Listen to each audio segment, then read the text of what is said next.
Hey there everybody, Popontop here. Welcome back to more Fallout 4 mods. Today we have an armor mod.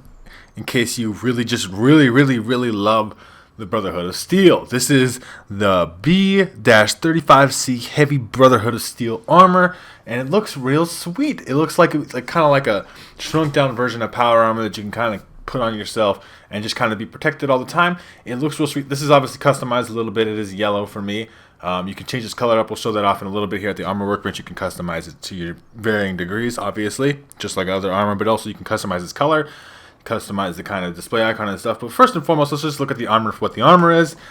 It looks really sweet. It's like fucking power armor without the power armor baggage. Because there's certain activities like hacking a terminal or certain things like that that you can't do while you're in power armor. Or if you're in power armor, you can't swim. You just float to the bottom, so on and so forth. So maybe you want the protection provided by power armor, but in a more mobile sense. So this armor is really good for that. Obviously, it is Brotherhood of Steel themed, because they would be the ones to have this type of armor. If you look in the Commonwealth, that's the way that situation would go.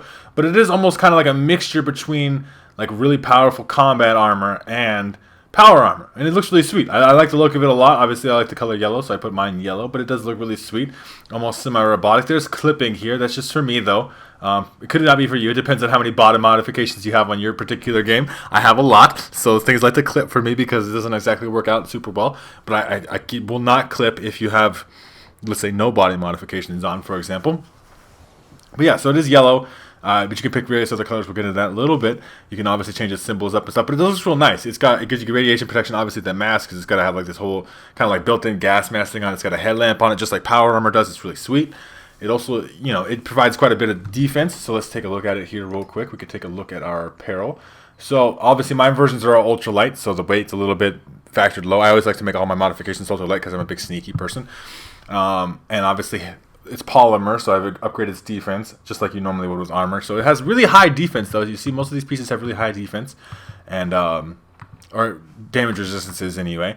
And then the helmet is up here, and this gives you 100 poison resistance on top of the regularly just high defense that you get from that. So that's pretty cool.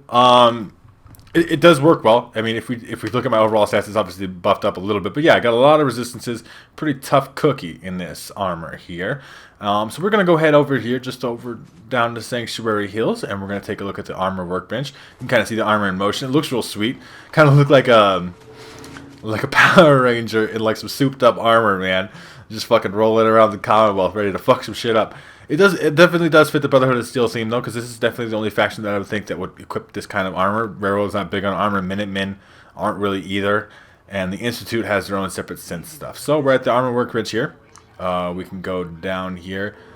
This does happen when you have this armor. For some reason, the frames really drop while you're dealing with this particular armor here. Maybe it's just because I have a bunch in my inventory at the moment. But so you can have your lighted builds all the way down to ultralight builds, sleek, increased movement speed, all sneaking, so on and so forth. Obviously, you see the weight goes way up, but I like to keep it light. Polymer. You can have the Brotherhood of Steel version. So this is the Brotherhood of Steel, Heavy Brotherhood of Steel armor, standard reinforced shadow fiberglass and polymer. So Brotherhood of Steel obviously adds radiation resistance. You can do things like damage and energy resistance. Polymer is just the most damage and energy resistance you can get out of your armor, and then you can do paint jobs. So you have a lot of different options here. So we can do the default paint job here, which is default white and blue paint. That's how it starts out. We could put that on all the things, or we could do Enclave, in case you just want to rock that like that. Material color. If you want to color other material as your paint job, your Outcast, which is obviously from Fallout 3. If you don't know, it has a kind of a red and a black paint job. Red, yellow, and that's it. But that's still quite a bit of options. We'll put it on the default, though, just so you can see what this looks like when you first get it. And if you're curious about how you get this, you go to Proctor Teagan. He's in the Pridwin. I don't want to be too much spoilery about it, but he is in the Pridwin. If you want to go to him, if you're doing the Brotherhood of Steel quest, obviously you'll know who that is and you'll understand.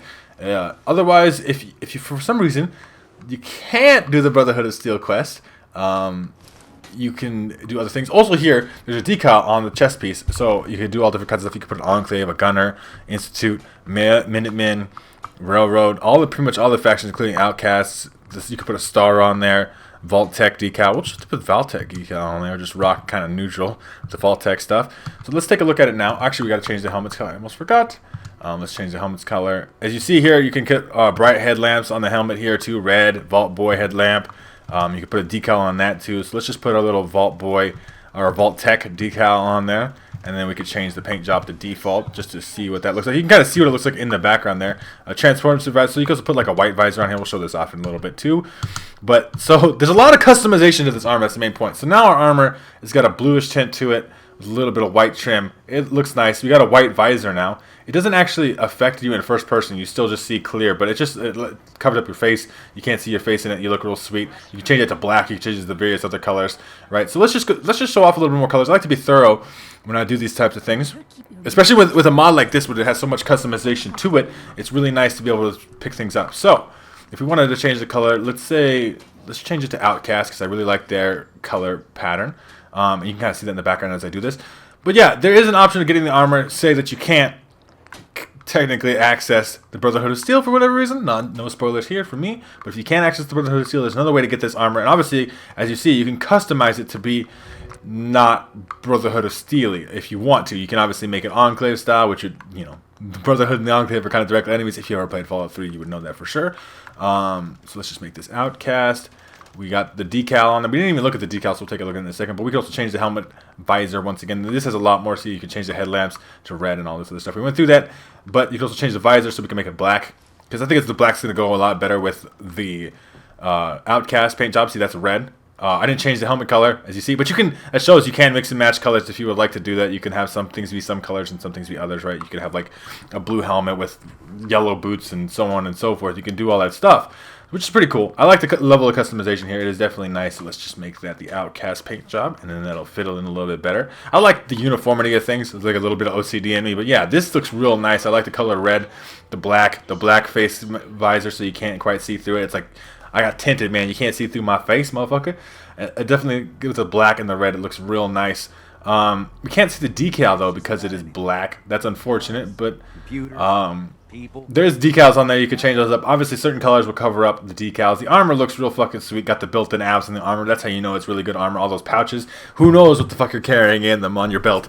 But yeah, it's fucking sweet. It's like superhero armor of the Wasteland almost. And it's like the best thing you're going to get besides power armor. And it looks sweet. And it's extremely customizable.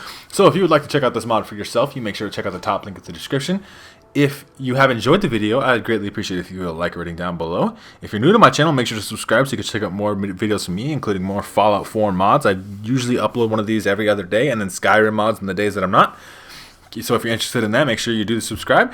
And pretty much other than that, you guys have a good rest of your day or whatever time it may be, and I'll see you in the next episode.